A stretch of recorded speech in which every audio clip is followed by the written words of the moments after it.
ക്രിസ്തുവിൽ ഏറ്റവും സ്നേഹമുള്ളവരെ, ആണ്ടുവട്ടം 29 ഞായറാഴ്ച വിശുദ്ധ ബലിമധ്യേ നമ്മൾ വായിച്ചു കേൾക്കുന്നത് മത്തായിയുടെ വിശുദ്ധ സുവിശേഷം 22 അധ്യായം 15 മുതൽ 22 വരെയുള്ള വാക്യങ്ങളാണ്. ഈശോയെ വാക്കിൽ കൊടുക്കുവാനായി ഫരീസയർ സമീപിക്കുന്നതാണ് നമ്മളിവിടെ കണ്ടുമുട്ടുന്നത്. സീസറിന് നികുതി കൊടുക്കണോ എന്നുള്ളതായിരുന്നു അവരുടെ ചോദ്യം.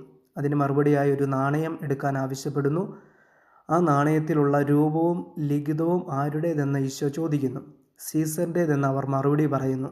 അപ്പോൾ ഈശോ സീസറിനുള്ളത് സീസറിനും ദൈവത്തിനുള്ളത് ദൈവത്തിനും കൊടുക്കുക എന്ന് അവരോട് മറുപടി പറയുന്നു. ഈശോ പറഞ്ഞ ഈ മറുപടിയാണ് ഇന്നത്തെ സുവിശേഷത്തിൻ്റെ സന്ദേശം. ദൈവത്തിനുള്ളത് ദൈവത്തിന് കൊടുക്കുക. ഈ നാണയത്തിലുള്ള രൂപം ആരുടേതെന്ന് ചോദിക്കുവാനായി ഈശോ ഉപയോഗിച്ചിരിക്കുന്ന ഗ്രീക്ക് വാക്ക്, രൂപം എന്ന വാക്കിന് ഉപയോഗിച്ചിരിക്കുന്ന ഗ്രീക്ക് വാക്ക് ഉൽപ്പത്തി പുസ്തകം 1 അധ്യായം 26 വാക്യത്തിൽ ഉപയോഗിച്ചിരിക്കുന്ന വാക്കിന് സമാനമാണ്. ഉൽപ്പത്തി പുസ്തകം 1 അധ്യായം 26 വാക്യത്തിൽ ദൈവം മനുഷ്യനെ സൃഷ്ടിക്കുന്നതാണ് നമ്മൾ കാണുന്നത്. ദൈവം തൻ്റെ രൂപത്തിൽ മനുഷ്യനെ സൃഷ്ടിച്ചു. അവിടെ രൂപത്തിന് ഉപയോഗിച്ചിരിക്കുന്ന വാക്ക് തന്നെയാണ് ഇന്നത്തെ സുവിശേഷത്തിൽ ഈശോ ഈ നാണയത്തിലുള്ള രൂപം ആരുടേതെന്ന് ചോദിക്കുവാൻ ഉപയോഗിച്ചിരിക്കുന്നത്. ഈ രണ്ട് വാക്കുകളും താരതമ്യം ചെയ്യുമ്പോൾ നാണയത്തിലുള്ള രൂപം രാഷ്ട്രത്തെയും രാഷ്ട്രത്തിൻ്റെ നികുതിയെയും ഓർമ്മിപ്പിക്കുന്നത് പോലെ ദൈവത്തിൻ്റെ രൂപത്തിൽ സൃഷ്ടിക്കപ്പെട്ട നമ്മൾ ദൈവത്തെയും ദൈവത്തിൻ്റെ നീതിയെയും ദൈവത്തിൻ്റെ നിയമത്തെയും കുറിച്ച് ഓർക്കണം എന്ന് ഈശോ ഈ വാക്കുകളിലൂടെ തൻ്റെ കേൾവിക്കാരെ ഓർമ്മപ്പെടുത്തുകയായിരുന്നു. ഇത് തന്നെയാണ് ഇന്നത്തെ സുവിശേഷത്തിൻ്റെ സന്ദേശം.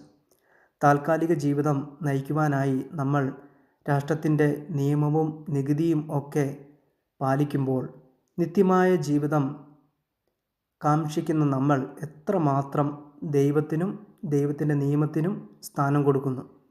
ദൈവത്തിൻ്റെ രൂപം, ദൈവം തൻ്റെ രൂപത്തിൽ മനുഷ്യനെ സൃഷ്ടിച്ചു. അത് നമ്മളെ ഓർമ്മിപ്പിക്കുന്നത് നമ്മളെ സൃഷ്ടിച്ച സൃഷ്ടാവിന് കൊടുക്കേണ്ട സ്ഥാനത്തെയും സൃഷ്ടാവിൻ്റെ നിയമങ്ങൾ പാലിക്കുവാൻ നമ്മൾ കാണിക്കേണ്ട തീക്ഷ്ണതയെയും കുറിച്ചാണ്. പ്രിയമുള്ളവരെ, ഇന്നത്തെ സുവിശേഷം നൽകുന്ന സന്ദേശം നമ്മുടെ ജീവിതത്തിലേക്ക് സ്വീകരിക്കാം. ദൈവത്തിന് കൊടുക്കേണ്ട സ്ഥാനവും സമയവും അവസരങ്ങളും ദൈവത്തിനും ദൈവീക പ്രവൃത്തികൾക്കും കൊടുക്കുവാൻ, അതുവഴിയായി ദൈവത്തിൻ്റെ രൂപം പേറുന്ന നമ്മൾ ദൈവം ആഗ്രഹിക്കുന്ന ജീവിതം നയിക്കുവാനും ദൈവം ആഗ്രഹിക്കുന്ന സ്വർഗീയ ജീവിതത്തിലേക്ക് പ്രവേശിക്കുവാനും സാധിക്കുവാൻ വേണ്ടി നമുക്ക് പരിശ്രമിക്കാം. അതിനായി ദൈവം നിങ്ങളെല്ലാവരെയും അനുഗ്രഹിക്കട്ടെ.